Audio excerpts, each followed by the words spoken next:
Ajnanatimirandasya Jnananjana Shalakaya Chakshurmilitan Jena Tasmai Sri Gurave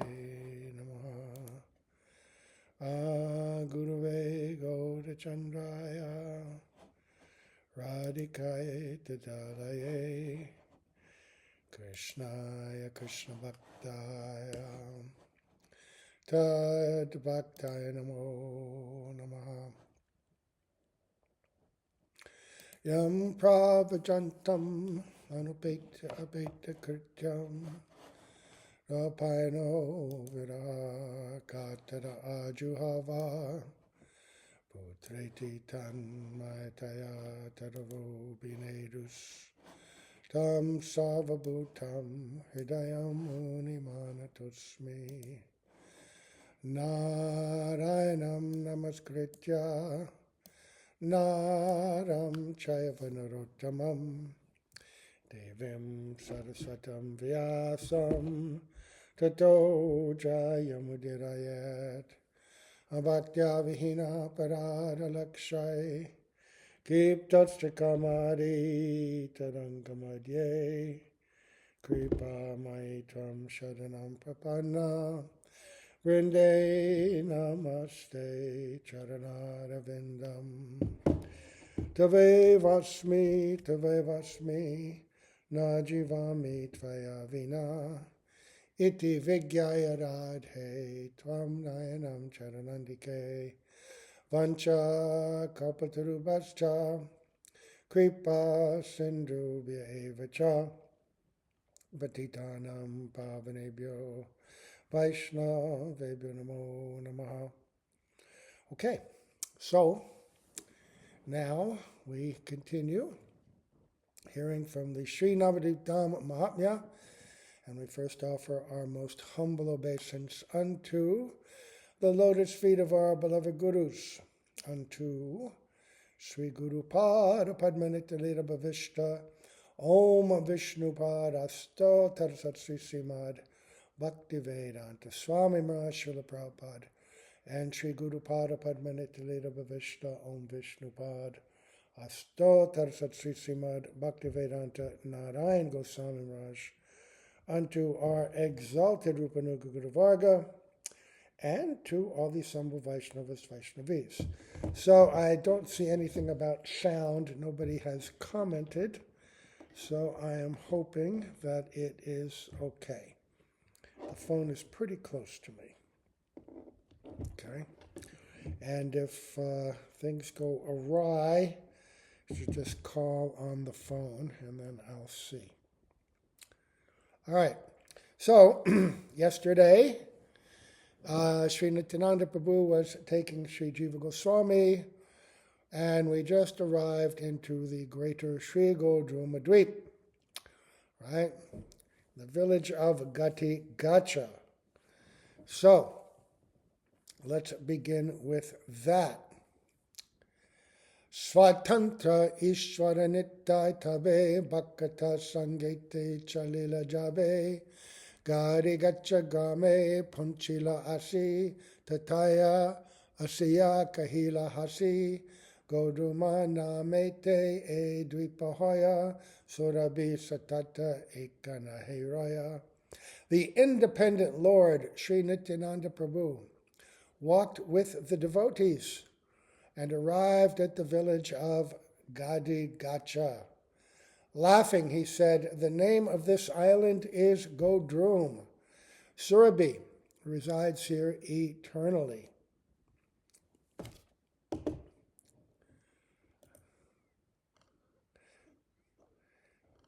Then he goes on to say, being subjected to Sri Krishna's Maya, the proud Indra showered Gokul with torrents of rain. At that time, Sri Hari lifted Giriraj Govardhan and carefully protected Gokul. When Indra's pride was completely crushed, he recognized Sharanagadara Sri Krishna. Sharangadara. That means the form of Lord Vishnu carrying the bow named Sharanga. Right? To rectify his offense, Indra fell to the ground and caught hold of Sri Krishna's lotus feet. Although Sri Nandanandan, the ocean of mercy, forgave and pacified Indra, the fear in Indra's heart did not diminish. Indra said to Surabhi, "Because of not understanding Sri Krishna's pastimes, I have committed a dreadful offense." So, how could that happen? Well, we know that these very high-level demigods, they have obviously some material attachments and inclination. Even Lord Brahma, his desire was to create, but he was extraordinarily purified and advanced. And Indra also, the Lord himself, as Vamandev, the form Vamandev, agreed to become his younger brother and spends time with him in Svarga. We saw that with Gopakumar when he went to see Lord Indra at Svarga with Sri Vamandev.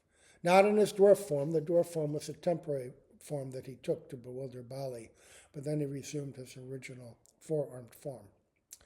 So he's a great devotee, but it just goes to show the extraordinary subtlety of any kind of material attachment or contamination and the power of the material energy. And more than once, Indra has been victimized by pride because of his position, his power, the most powerful of the demigods, the defender, the protector in war and battle against the demons, so much opulence, and admired and worshipped by so many.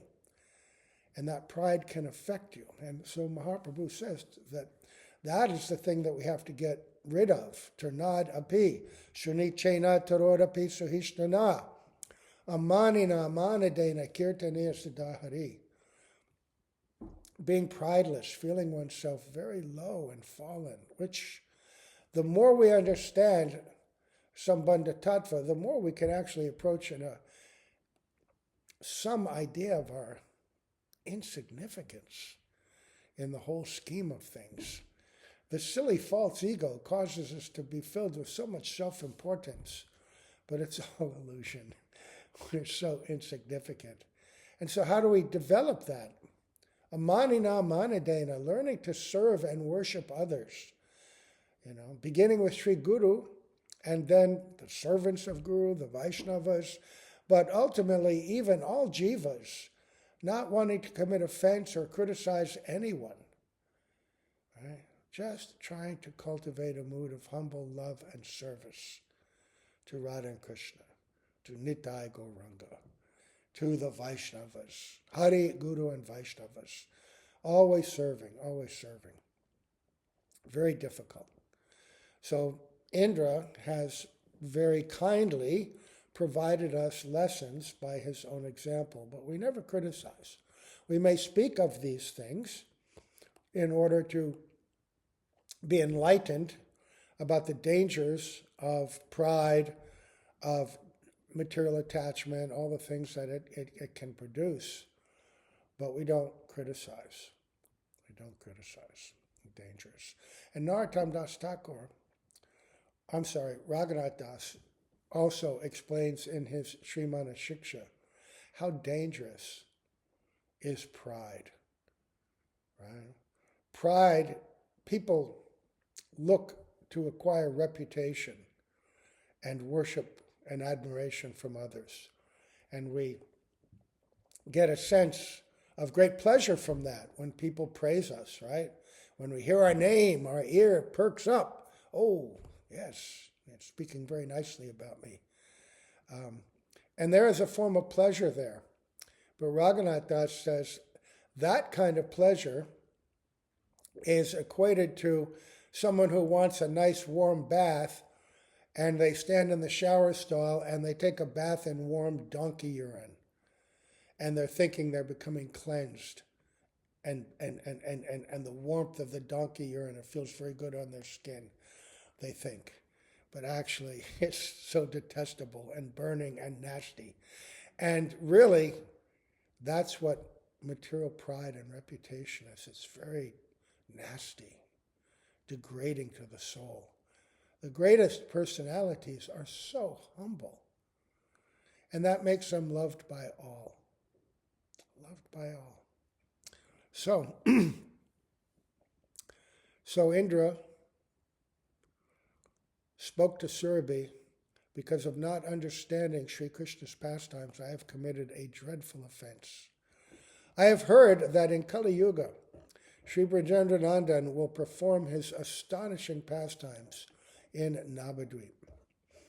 So this was understood that yes, Sri Krishna himself, that same Krishna, will again appear, and this time in Navadwipa. But I fear that at that time, I will again be bewildered by the illusory energy and commit offenses. O Surabhi, you know everything about how to be saved from committing offenses. Now, please explain this to me. So, Surabhi answered. Whoops. Let me make sure, just a moment.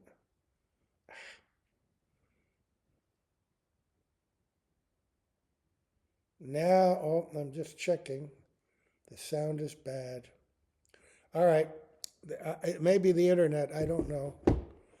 I'm going to change here. I'm trying to go onto the computer and see if that makes it better. I'm going to get off this. Off we go.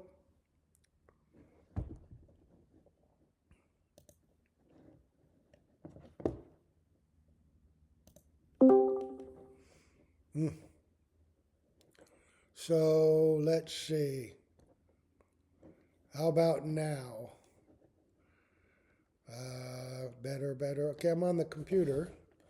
So let's hope that it's better. All right.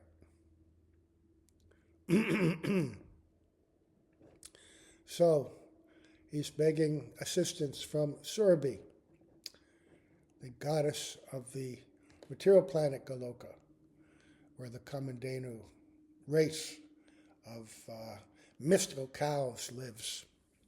Surabhi answered, let us both go to Sri Navadwipa Dham and there worship Nimai, Sri Chaitanya Mahaprabhu. So, now he's going to describe the place of bhajan of Indra and Mother Surabhi. Sri Nityananda Prabhu continued, thereafter, Indra and Surabhi worshipped Sri Gauranga Mahaprabhu at this very place. And where's that place? That place, generally we go there from Koladweep, right? Cross the bridge and go to the place of Surabhi, this area, also known Swananda, Sukkada Kunja. So many things are going there. Right, the residence of Bhaktivinoda Thakur. If you're coming from Mayapur, you're going down to the tip of Antardweep, and then you cross the river to the other side. So, it is very easy to worship Sri Gauranga Mahaprabhu. Although the result is also easy to attain, it is topmost. Both of them constantly chanted Gauranga's name and wept. Quickly, they attained darshan of Sri Gauranga Mahaprabhu. So we can understand by this that Indra really is a great devotee. Mahaprabhu so mercifully appearing to him at this time. Why? Not that he could not commit an offense or a mistake, but what was his redeeming factor was his genuine remorse. Genuine sadness, because he had taken the position, the demigods, they feel themselves servants of the Lord. They are there to enact and uphold the Dharma, the wheel of the law of the universe, the religiosity of the universe. And he felt tremendous remorse and grief and humility because of what he had done. And that attracts the heart and the mercy of the Lord. So, they had darshan of Sri Gauranga Mahaprabhu's astonishingly graceful divine form. Sriman Mahaprabhu was smiling gently, having assumed the posture of one giving a boon. Mahaprabhu, who is the storehouse of rasa, was himself overwhelmed with ecstatic love. My Lord Gaurahari smiled and said to Indra and Surabhi, I know of your desire. I will soon appear in Navadwipa. At that time, you will also take birth in Navadwipa and serve me in my pastimes there. Now the snares of illusion will not be able to touch you. Saying this, Mahaprabhu vanished, and Sri Surabhi Devi began living underneath a peepal tree, continually serving Sri Gaurahari's divine feet. So what a benediction, right? To both Surabhi and Lord Indra. Illusion will no longer be able to touch you. Wow. That means prem. When you become, how do you become free of illusion? When you become fixed in your own internally conceived spiritual form. And then the illusion of the body and everything that goes with it, the body, the mind, the contaminated intelligence, that all falls away. So Mahaprabhu vanished. Surabhi continued her seva there. Since then, this island is called Godrum.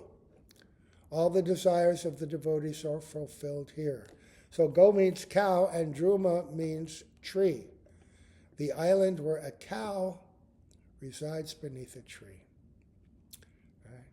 If someone makes a hut here and performs bhajan, he will easily become engrossed in service to Gaurahari's lotus feet. Our godbrother Tridandi Maharaj, he lives in Godrum. He's so fortunate, you know.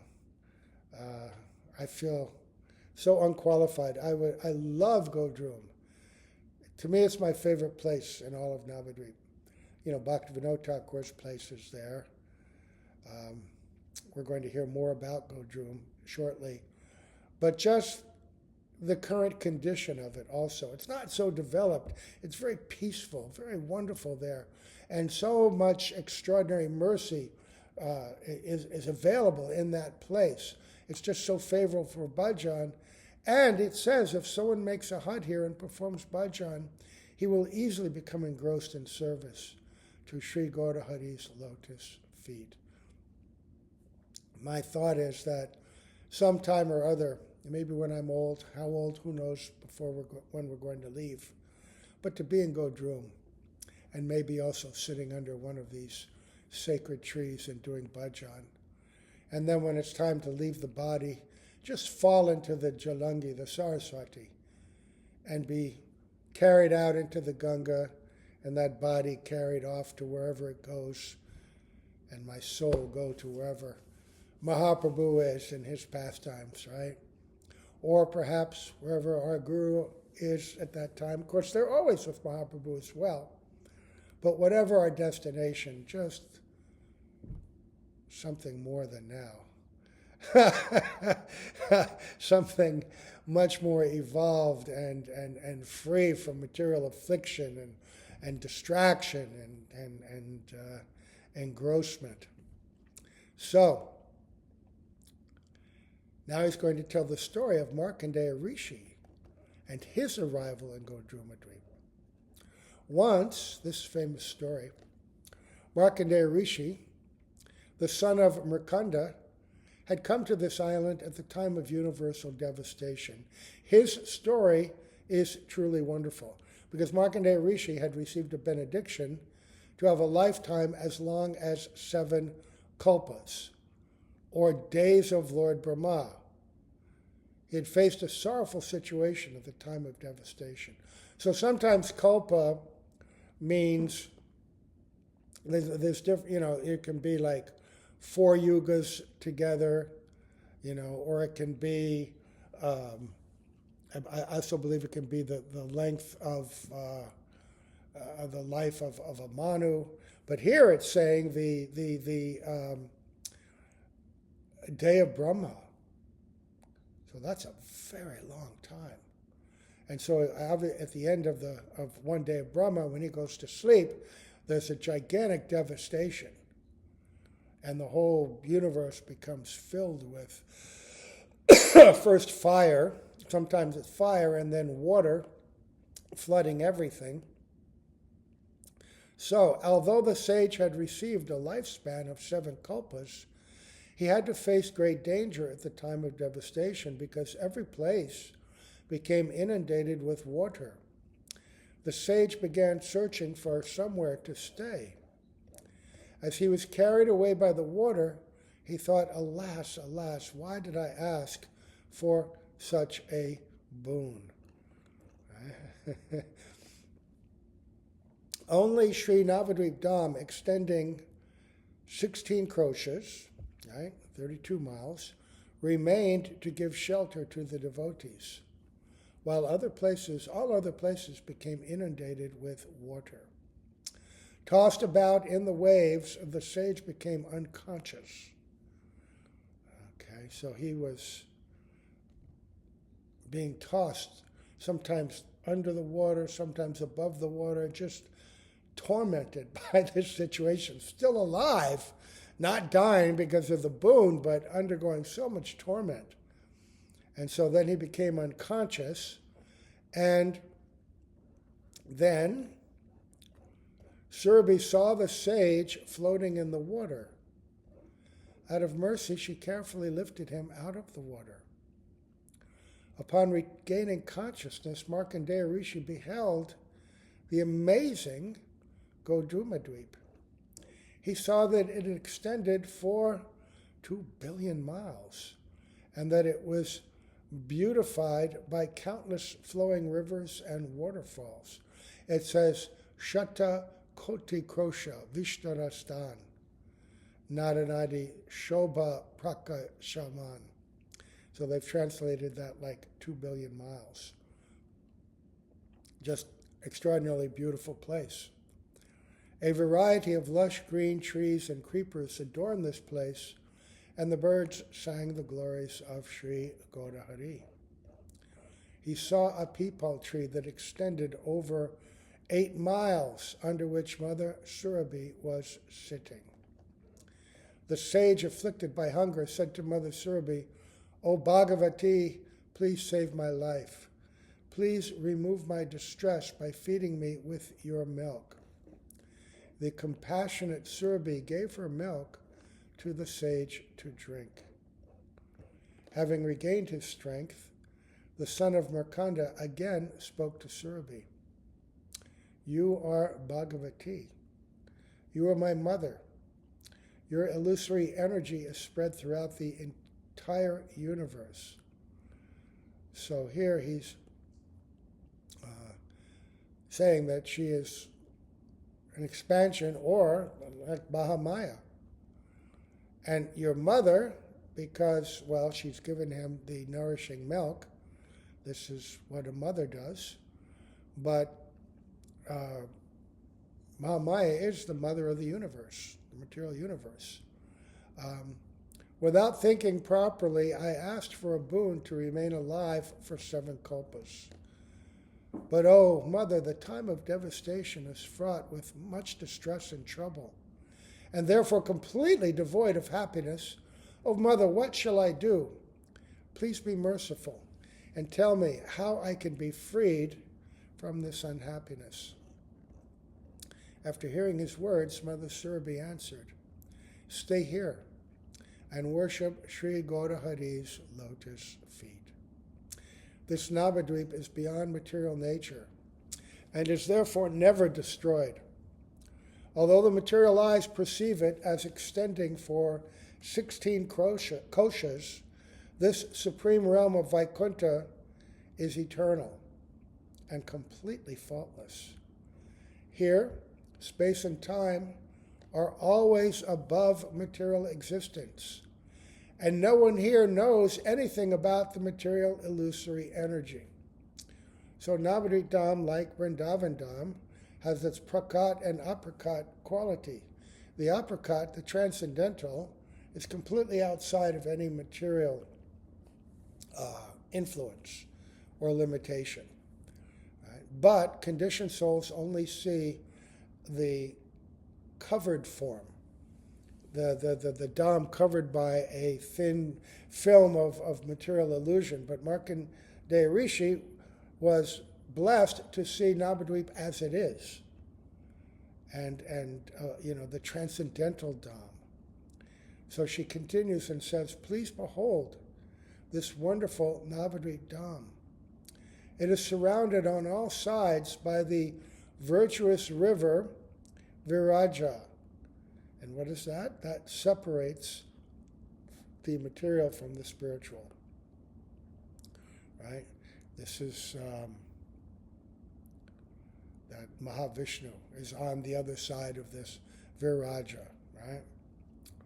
Each part of this Dham measures 2 billion miles, and its center is the grand town of Mayapur. The 8 islands of this Dham are likened to the 8 petals of a lotus flower. Antardweep is in the middle and is like the stamen. All holy places, demigods, and sages reside here worshiping Sri Gauranga.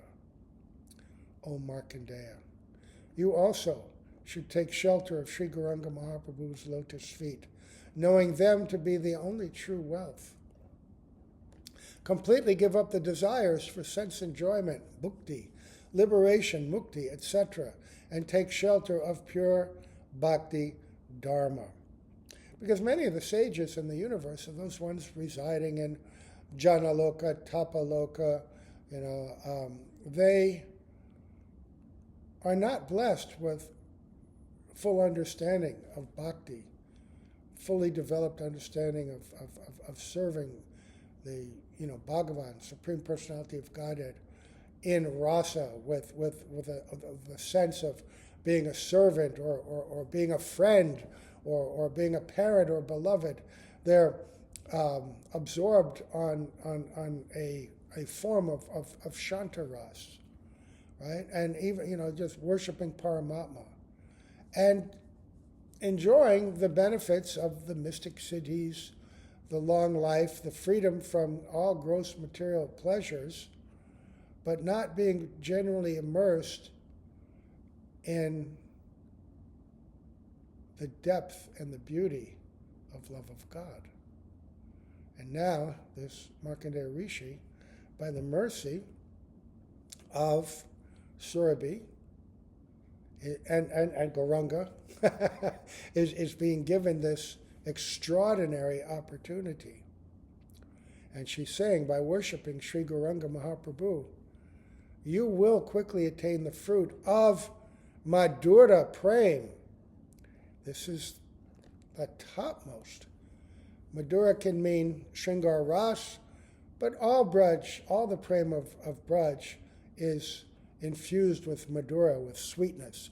That means the intimacy of service to Krishna, not overwhelmed by knowledge that he's actually God, but just seeing him as the most beautiful son of Nanda and Jashoda, and seeing him as a friend, right?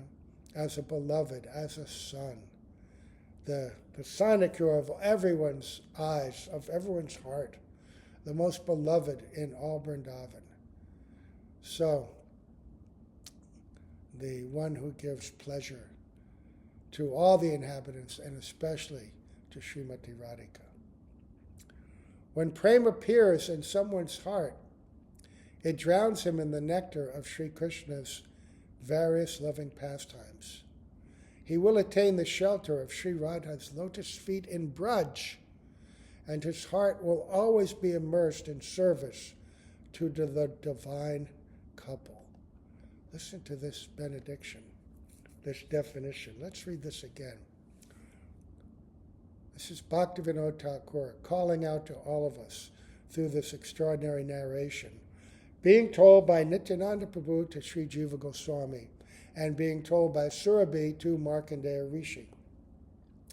By worshipping Sri Gauranga Mahaprabhu, you will quickly attain the fruit of Madhura Prem.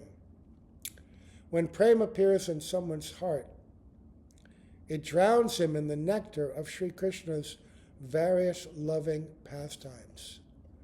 He will attain the shelter of Sri Radha's lotus feet in Braj, and his heart will always be immersed in service to the divine couple. You should clearly understand one thing. By serving the Lord, one can attain incomparable happiness. In impersonal liberation, the happiness is only insignificant and imaginary. What kind of happiness can there be in that stage? This entering into the Brahmajyoti, in that state of spiritual sleep, not having awakened knowledge of one's relationship with the Lord, knowledge of an identity, a means to exchange love, right? Loving service. What an unfortunate condition. After hearing Surabhi's words, Markandeya Muni folded his hands and asked, if I serve Sri Godahari's divine feet, what will happen to the prarabdha and aprarabdha results of my fruitive activities? Prarabdha means the ripened fruit, the body that we have, the karma that we're experiencing in this lifetime. Aprarabdha means those seeds of karma that have not yet ripened. Right? They may be completely dormant, or they may be in the form of slowly awakening desire or completely strong desire, which then leads to activity, which then leads to further karma. So these are very difficult to dispel. And after hearing this question, Mother Surabhi explained the essence of all established philosophical truths. She said, there is no consideration of rules and regulations in the worship of Sri Gaura. When you call out the names of Sri Godahari, all of your karma is destroyed. You will not experience difficulties anymore, and your disease of material existence, repeated birth and death, will be removed for good. Not only is karma destroyed, the result of mental speculation, jnana, is cut at the root. You will be immersed in the loving mellows of Gauranga by staying on this island and worshiping Sri Godahari. Markandeya Muni smiled blissfully upon hearing Mother Surabhi's words and called out, Gaura, Gaura, Gaura. Sometimes he cried and sometimes he laughed. Sri Nityananda Prabhu then said, O Jiva, just behold this unprecedented place where Markandeya Rishi regained his life. Sri Jiva was inundated with supreme bliss when he heard the glories of Sri Gauranga Mahaprabhu emanating from the mouth of Sri Nityananda Prabhu. That day they took rest at that place and started towards Madhyadweep. The next morning, chanting the name of Lord Hari. Knowing that service to Sri Nityananda Prabhu and Sri Jahnavi Devi's lotus feet is the essence of life, and holding the order of Sri Nityananda Prabhu on his head, this insignificant and lowly Bhaktivinoda is describing the magnificence of Nadia. Wow. So, rather extraordinary, eh? And Bhaktivinoda Thakur, the personification of humility, calling himself insignificant and lowly. But the lesson here, being in the Dham, being in Navadwipa, praying sincerely to Mahaprabhu, very quickly we get the results. Very quickly could come to this extraordinary kind of bhakti. By developing Gaura Prem, we will enter into Braj Prem as well. And how does this happen? How did Indra get this opportunity? By taking shelter of the great devotee Surabhi, Bhagavati. How is Jiva Goswami getting this?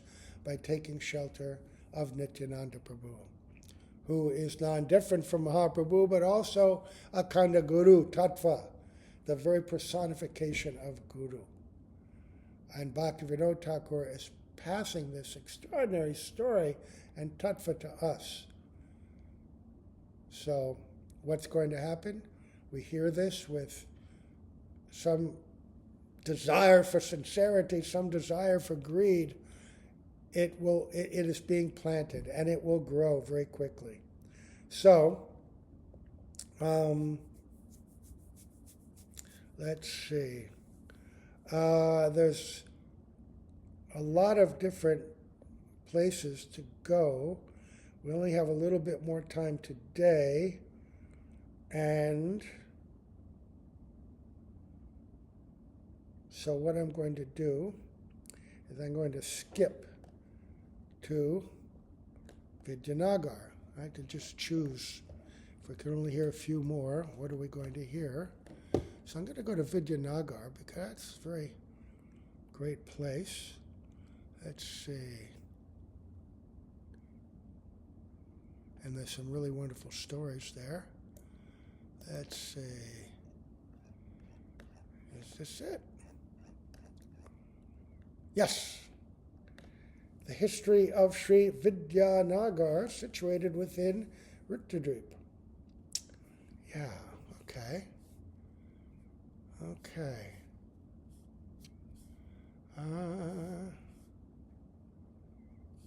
Let's see, so many places. All right. Oh my, what did I just miss here? Ooh. Oh. Now I'm going to back up a little bit. Ratupur.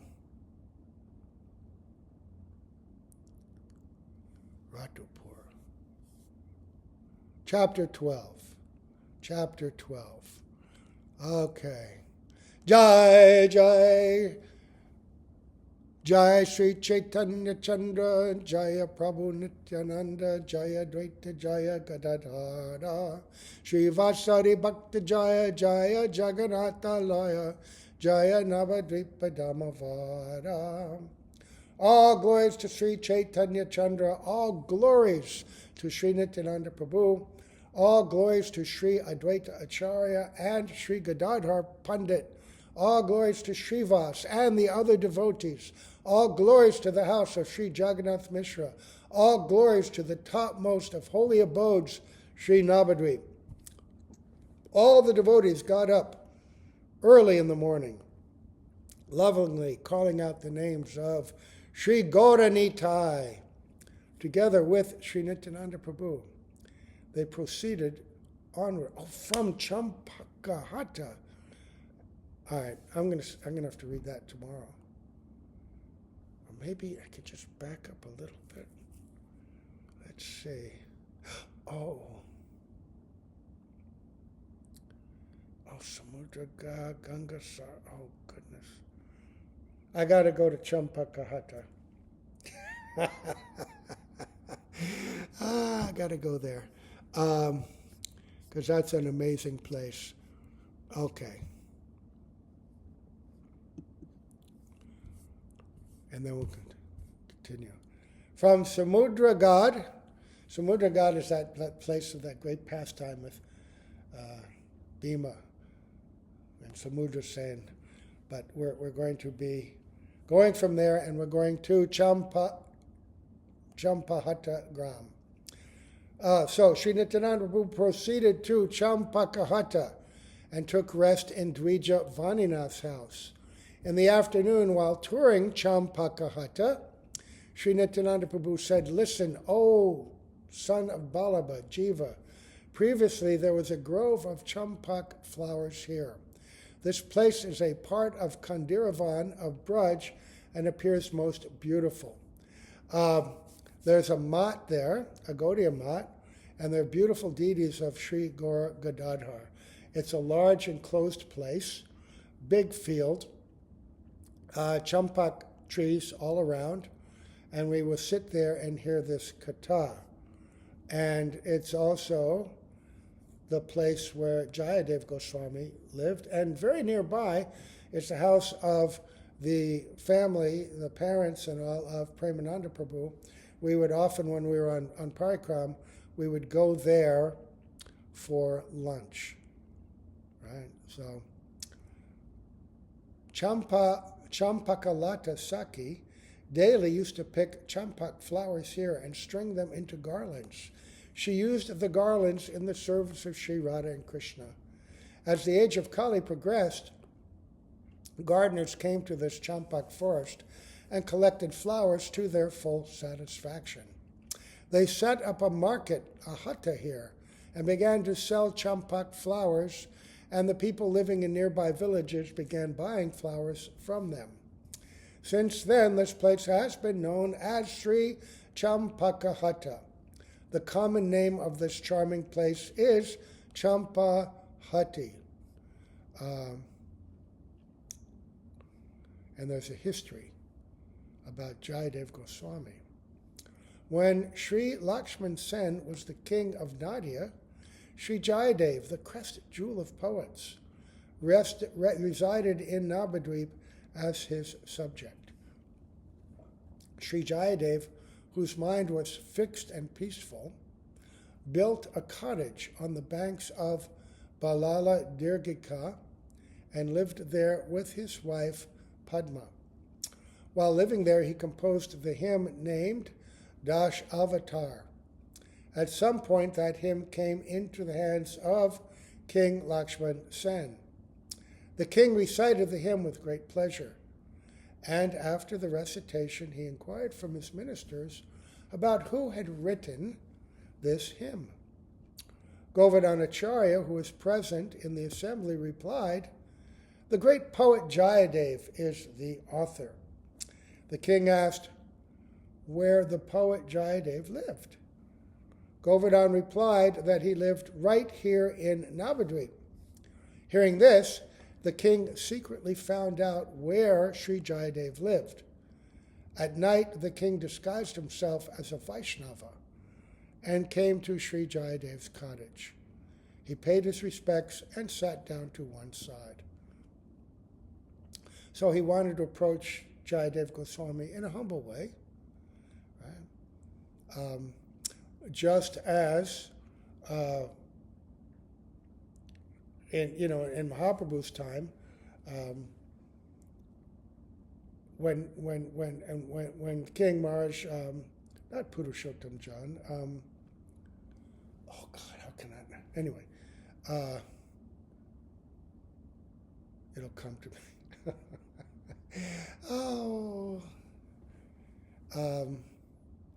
Prataparudra, Raj Prataparudra, God, wanted to get an audience with Mahaprabhu, but Mahaprabhu said, "I will never be with a king.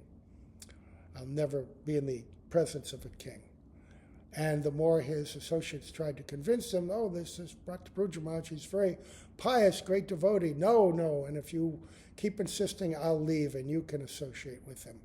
But on the advice of Suk Damodar and others, he approached Mahaprabhu dressed in a very humble way, not as a king, and came to the gardens where Mahaprabhu was resting after the procession and began to recite very beautiful verses.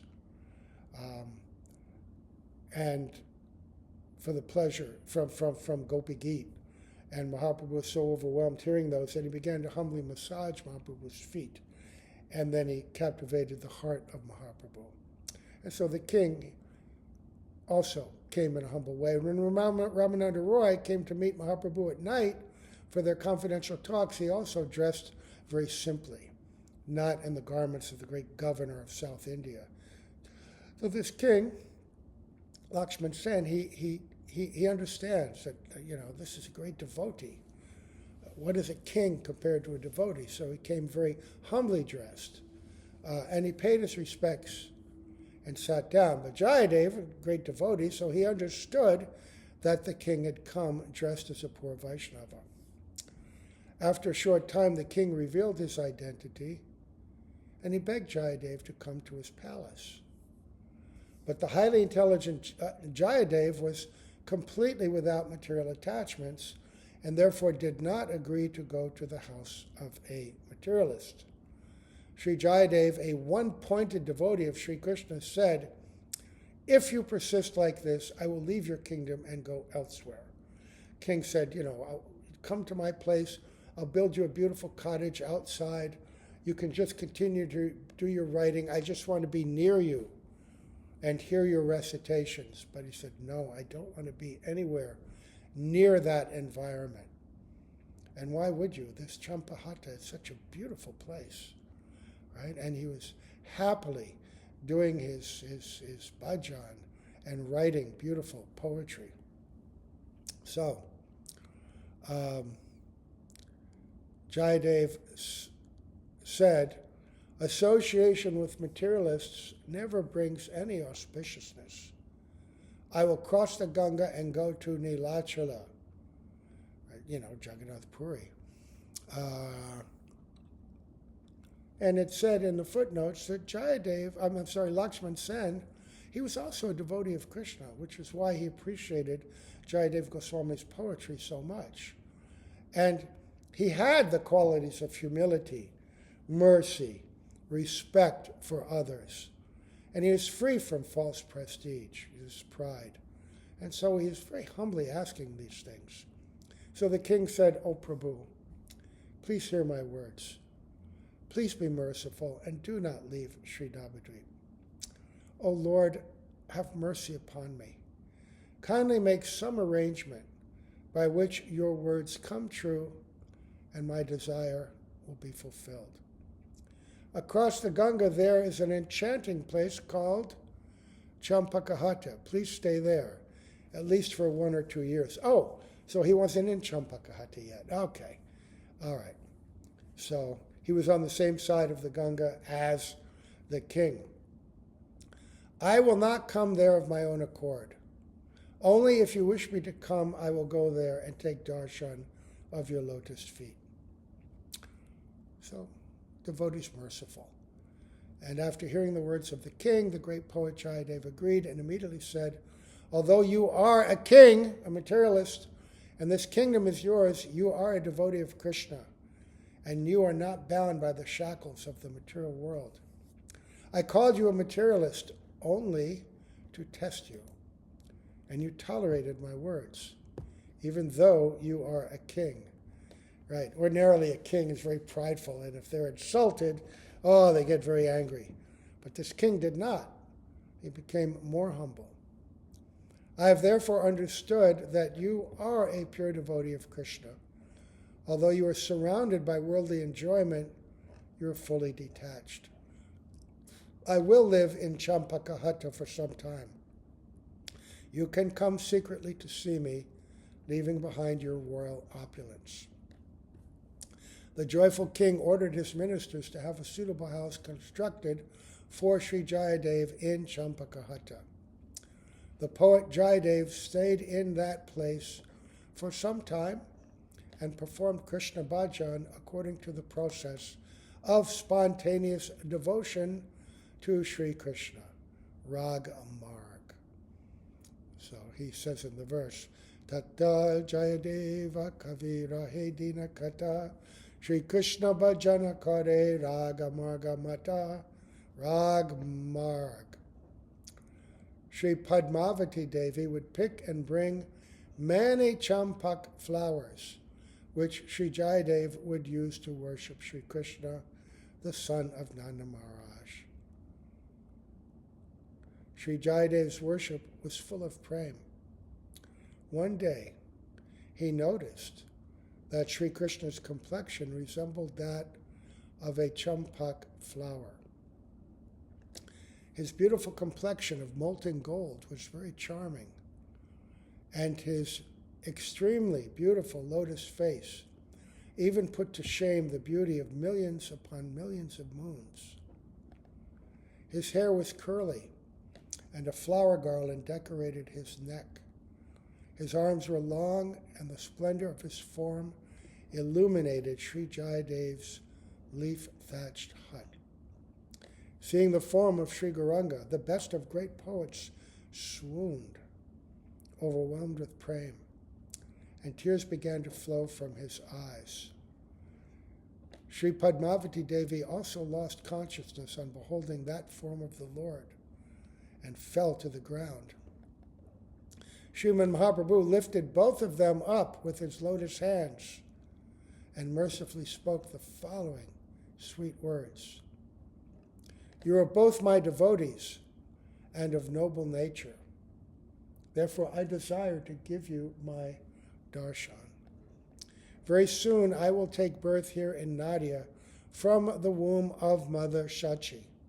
Along with the devotees from all of my incarnations, I will distribute the treasure of prema through the medium of Sri Krishna Sankirtan.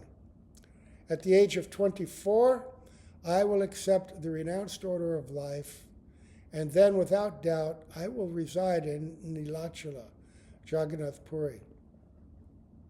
In Jagannath Puri, during the final stage of my manifest pastimes, I will, absorbed in prema, relish Sri Gita Govinda in the company of the devotees. And this was written by Jayadeva Goswami. O Jayadeva, I am briefly revealing my heart to you when I say that I deeply cherish your composition, Gita Govinda. This Sri Navadwipa Dham is supremely transcendental. After giving up these present bodies, you will definitely take birth here. Now both of you should go to Nilachala and serve Lord Sri Jagannath. By this, you will certainly attain the fruit of prema. Saying this, Sri Gaurachandra disappeared, and both of them fainted in separation from him. When they came back to consciousness, they lamented, afflicted by separation from Sriman Mahaprabhu. Alas, alas, how can we remain alive without again beholding that form we once saw with our eyes? Why did Sriman Mahaprabhu order us to leave Nadia? It seems like we have committed an offense to this Dham. Sri Navadvipa Dham is supremely transcendental. If our minds become so disturbed just at the thought of leaving this place, what will become of us when we actually leave? We would rather leave our bodies than leave this Dham. It would be better to become a bird or an animal in Sri Navadvipa and reside here eternally absorbed in thoughts of the Dham. We can give up our lives, but we cannot give up the Dham. This is our firm conviction. Oh, Sri Gauranga Mahaprabhu, please be merciful to us and give us a place here at your lotus feet. Lamenting in this way, they both began to cry loudly. Just then they heard an aerial voice. Do not be unhappy. Go to Nilachala. By going there, you will achieve two things. So do not become restless.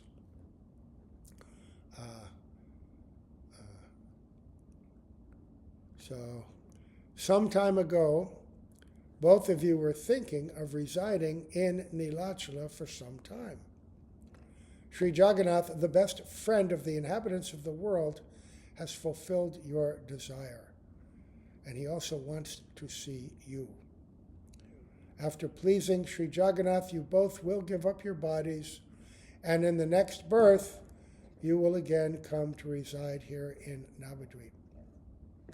After hearing the aerial voice, they at once departed on their journey for Sri Jagannath Puri, looking back again and again to behold Sri Navadvipa. Their eyes overflowed with tears, and upon seeing the residence of Sri Navadvipa, they humbly said, all of you, please be merciful to us and forgive the offenses we have committed.